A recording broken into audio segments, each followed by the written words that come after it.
Assalamualaikum warahmatullahi wabarakatuh. Perkenalkan, nama saya Muhammad Ramdhani dari kelas PTIKE 2020 dengan NIM 200209501066. Kali ini saya akan membahas tentang perangkat keras jaringan komputer, mata kuliah jaringan komputer. Pertama, perangkat pada jaringan komputer. 1. Ethernet. Ethernet adalah teknologi perangkat jaringan untuk jaringan lokal atau local area network. 2. Kabel koaksial. Kabel koaksial adalah sarana penyalur atau pengalir hantar transmitter yang bertugas menyalurkan setiap informasi yang telah diubah menjadi sinyal-sinyal listrik. 3. Kabel koper. Kabel koper adalah kabel yang terdapat tembaga di dalamnya sebagai konduktor dengan ciri sebagai berikut. Harga lebih murah, digunakan untuk jarak dekat, menggunakan sinyal-sinyal listrik, dan terpengaruh jika ada gangguan. 4. Kabel fiber optik. Kabel fiber optik adalah jenis kabel yang berfungsi mengubah sinyal listrik menjadi cahaya dan mengalirkannya dari satu titik ke titik yang lain dengan ciri-ciri sebagai berikut. Terbuat dari kaca, menggunakan sinyal-sinyal cahaya, lebih mahal, digunakan untuk jarak jauh, dan tidak terpengaruh oleh gangguan luar. 5. Modem. Modem merupakan perangkat keras komunikasi dua arah yang merubah sinyal untuk mengirimkan data atau pesan ke alamat yang dituju. 6. Hub. Hub merupakan perangkat jaringan yang mengirimkan paket data ke semua port yang terhubung ke hub. 7. Switch.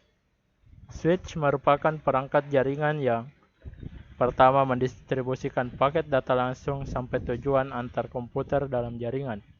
2. Dapat mengenali topologi jaringan pada banyak layer OSI atau distribution. 8. Router. Router adalah sebuah alat pengirim paket data melalui jaringan atau internet agar sampai ke tujuannya atau routing. 9.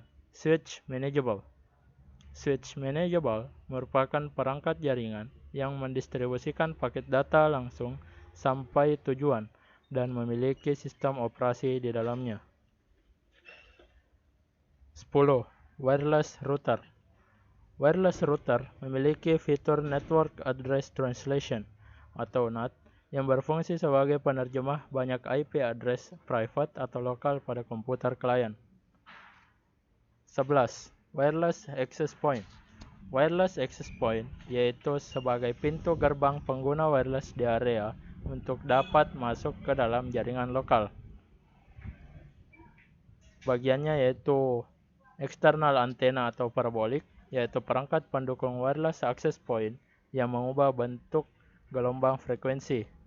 Selanjutnya, power of Ethernet, yaitu adapter wireless access point yang berfungsi untuk mengalirkan arus listrik. 12. Converter atau bridge.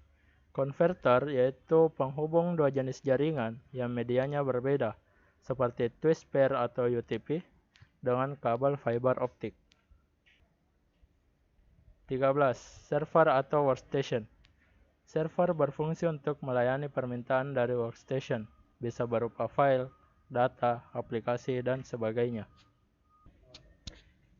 14. VSAT IP atau Very Small Aperture Terminal.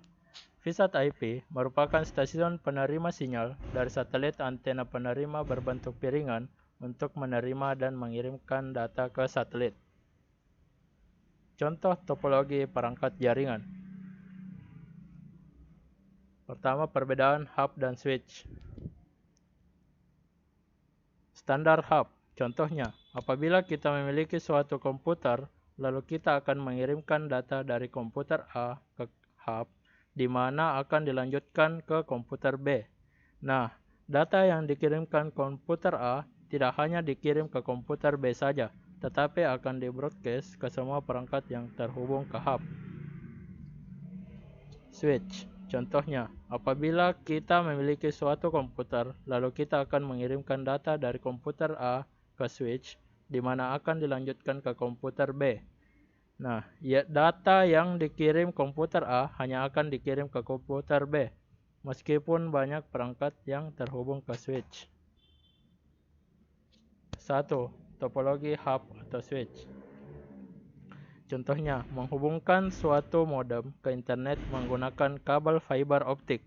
Selanjutnya, modem disambung ke hub atau switch menggunakan Ethernet.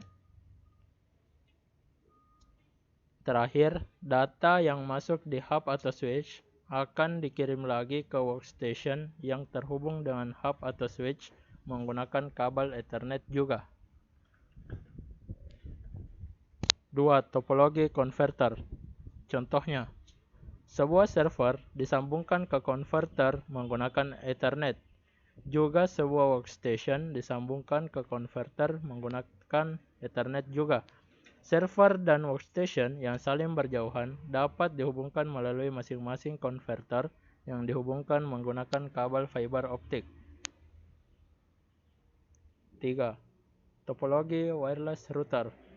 Contohnya, sebuah modem disambung ke internet menggunakan kabel fiber optik. Selanjutnya, modem dihubungkan ke router menggunakan Ethernet.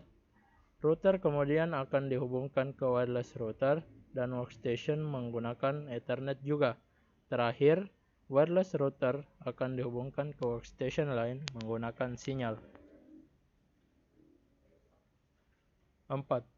Topologi access point dengan mode point-to-point. Contohnya, terdapat dua buah wireless access point. Kemudian ditambahkan dua buah eksternal antena. Dua buah workstation dihubungkan oleh wireless access point dengan mode point-to-point. Pertama, kita hubungkan PoE ke antena menggunakan Ethernet. Lalu, kita sambungkan masing-masing PoE ke masing-masing workstation menggunakan Ethernet juga. 5. Topologi VSAT IP. Pada topologi VSAT IP, proses pengiriman data ketika ada request dari sebuah workstation menuju ke antena VSAT IP, antena VSAT IP akan meneruskan data tersebut ke satelit, dan satelit akan meneruskan data tersebut ke hub. Ketika sudah sampai ke hub, data akan dikirimkan ke satelit lagi, dan satelit mengirimkan data ke antena VSAT IP lagi. Sekian dari saya, lebih kurangnya mohon dimaafkan. Wabillahi taufiq wal hidayah. Wassalamualaikum warahmatullahi wabarakatuh.